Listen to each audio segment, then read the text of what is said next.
En 'n lekker hartlike goeiemôre vir jou.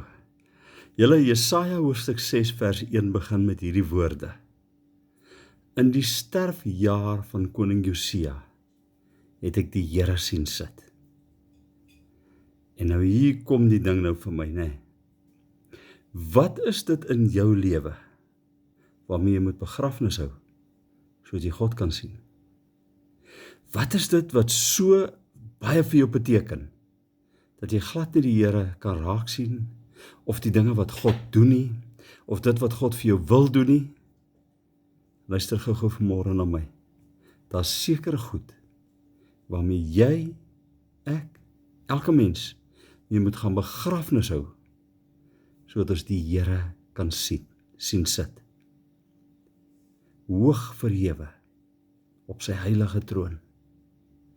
En dat hy weer sal God wees van jou lewe. Maar jy gaan moet begrafnis hou van dit wat vir jou belangriker is as God. Here, baie dankie dat ons kan bid, dat U vir ons sal wys wat is dit wat ons moet begrawe, sodat U weer gestalte en heerlikheid in ons lewe het. Amen. Jy moet 'n baie lekker dag hê. Bye bye.